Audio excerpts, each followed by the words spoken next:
This is part 2 of my treatment of chemical thermodynamics, applying the first, second, and third laws of thermodynamics. You've already learned the 0th law to chemical reaction and predicting whether reactions will be favored or not from entropy change, enthalpy change, and temperature.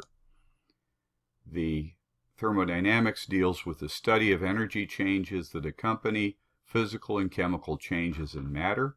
And the 4 laws of thermo: 0th, the heat flows from the high temperatures to the low. Conservation of energy is the first. Second, the increase in entropy. And the third, entropy is 0 at 0 Kelvin.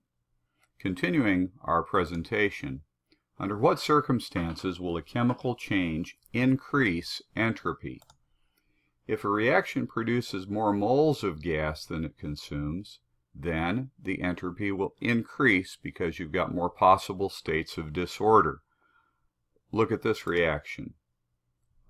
And this, of course, is a hydrocarbon. And the hydrocarbon reacts with oxygen gas to form carbon dioxide and water vapor, probably at a higher temperature than 100 degrees, so steam. And if you look here, you have 8 molecules on the left and 9 on the right. In this case, delta N, the change in the number of moles, is +1. A counterexample would be ammonia synthesis. In this case, 4 total moles is reduced to 2 moles of ammonia. Delta N is actually -2. The other way that entropy can increase is by increasing temperature. If you increase the temperature of a system from T1 to T2, you will increase the entropy from S1 to S2. As you know, kinetic energy is increasing with temperature, and if kinetic energy increases, molecular vibration or speed increases, and the number of possible entropy states is higher. S, then, is directly proportional to the absolute temperature. This brings us to the 3rd law of thermodynamics. The entropy of a perfect crystalline substance at absolute 0 is 0. All molecular motion will stop, all vibrational motion will stop, all translation, all rotational motion will stop at 0 Kelvin, representing 0 disordered. You have a perfectly ordered system at 0 K. This is a graph, just an idealized graph, of a substance being heated from 0 Kelvin over here on the left, all the way up past 300 Kelvin, past room temperature. And as you can see, there are 2 places where the entropy increases without a temperature increase. What are those 2 places? Well, the first is the melting temperature, and the second is the boiling temperature. There, the molecule's disorder is increasing, but the temperature is constant, both when melting and when exceeding the vapor pressure or the atmospheric pressure outside. And of course, it's boiling. Now, let's talk about spontaneity and the probability. The word spontaneity, as we said in the previous video, is no longer required or favored by the AP examiners. Instead, they like to use the term favored or not favored thermodynamically. So, for systems to increase in entropy is a thermodynamically favored change, because disordered states are more probable than states of higher order.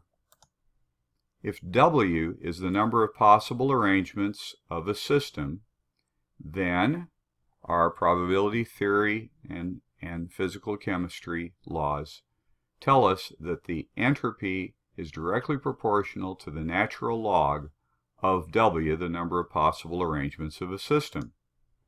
So what should be the relationship, if any, between the size of a molecule and its entropy? Well, the bigger it is, the higher the entropy, because the larger molecules have a larger number of possible states. This is true for small molecules as well as large, for 2 atom molecules as well as 100 atom molecules. So let's look at oxygen, nitrogen, hydrogen, and acetylene molecules and put them in order by their standard entropy. You don't have to look that up, just look at their size and determine which one has the lowest and highest. When you do that, you have hydrogen, nitrogen, oxygen, and acetylene, or ethine as it is sometimes called, because hydrogen is the smallest and acetylene is the largest molecule. Frequently, teachers will show the ways that a deck of cards can be arranged. And if you have a 52 card deck, there's only one way to order that deck as it's originally found in the box. And this is the lowest entropy state of the cards arrangement. But there are millions of ways to randomly arrange a deck of 52 cards. All you have to do is shuffle them a few times, and you have one of those ways. Shuffle it again, you have a separate way. So there is a larger entropy here in the shuffled than in the 52 card roundup. Let's take a simpler system. Consider how you could arrange 3 molecules in a container with 2 connected bulbs. Well, if you think about it, you realize there are 2 possible ordered states. The first has all the 3 molecules in one side, and the other state of order, all the molecules are on the other side. On the other hand, there are 6 states of dispersion or disorder, and you can see them all here. The probability of dispersion, then, is greater than that of staying in one bulb. Hopefully that is easy to see even by intuition. The second law now, we're going to revisit it. The total entropy of the universe is always increasing, and of course that means we have to define the word universe. The entropy of the universe is the entropy of the system plus the surroundings, the system plus the environment. And the entropy increases during a favored or spontaneous process. The entropy of the universe is constant when a process is at equilibrium. These are the only 2 ways that we can have a system without doing work on it. Remember our regularizing salt crystal suspended in a saturated solution of the salt. The entropy of a universe, system, and surroundings will increase during a spontaneous process or stay constant at equilibrium. Now let's predict whether the total entropy of a system plus surroundings is a 2, and let's look at this as a 2-step process. First, you have to calculate how much the entropy changes as a result of the dispersal of matter getting farther apart, or in a greater kinds of disorder. And second, you have to determine how much of the entropy changes as a result of the dissipation of heat. So when you disperse matter, that's all part of the system, the chemical reaction itself. And when you consider the entropy change as a result of dissipation of heat, that heat's going out into the environment and maybe making molecules out there move faster. Remember, delta S for a reaction is the sum of the standard entropies of products minus the sum of the standard entropies of reactants. We need to then have a table of S0, standard entropies. And at 298 K, this is such a table. You'll find that in any textbook, such as the one you are using. The units are joules per mole Kelvin. You can look that up here in the table itself. Joules per mole Kelvin. Now here's our reaction, and using standard entropies we are asked to calculate delta S for the reaction. 2 sulfur dioxide moles react with 1 oxygen mole to form 2 sulfur trioxide moles. Intuitively we realize that there are 3 moles on the left and 2 on the right, so the entropy there looks like it's going down.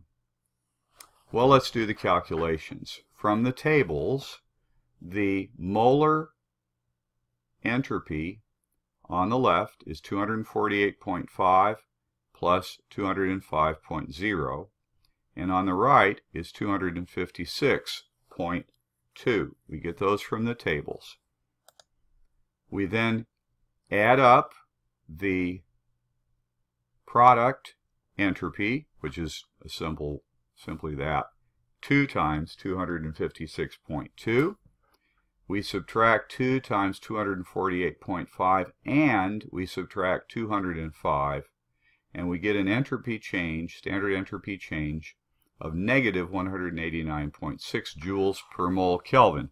This is going along with our intuition that since we're going from 3 moles to 2 moles, the total entropy must be going down. Note that this reaction has an internal entropy change that is negative. This is not thermodynamically favored, therefore, because negative entropy changes are never thermodynamically favored. Now, what is the entropy change in the surroundings or environment? Well, let's look at the entropy change of the surroundings. Now, the solution to the calculus equation for this is very simple. It's minus delta H, so the change in enthalpy, divided by the absolute temperature. So this is actually an easy calculation. And that means at high absolute temperature, delta S for the surroundings will be a smaller number than at a low absolute temperature. And that makes sense, because when the surroundings heat up, molecules in the surroundings tend to move faster and have more disordered states. So for exothermic reactions, delta S of the surroundings will always be positive.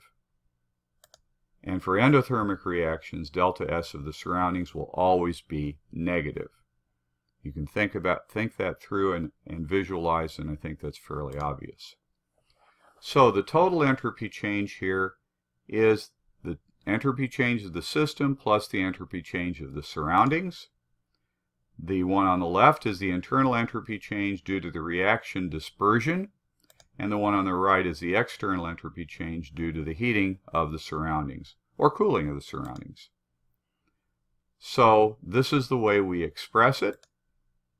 And for the synthesis of ammonia at 298 K, we can do the calculation here. Here is the equation.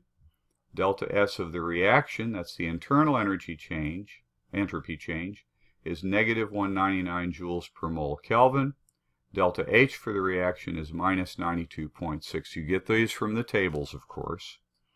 The total, minus 199 joules per mole Kelvin, minus a negative 92.6 kilojoules per mole over 298 Kelvin. Remember, you're going to have to change joules to kilojoules. We have, in the process of doing the math over here, we've multiplied 92.6 by 1,000 and then divided by 298.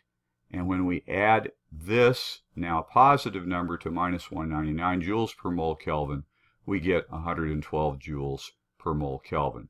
This is the way you do such calculations. This will lead into our discussion of the Gibbs free energy, which will be part 3.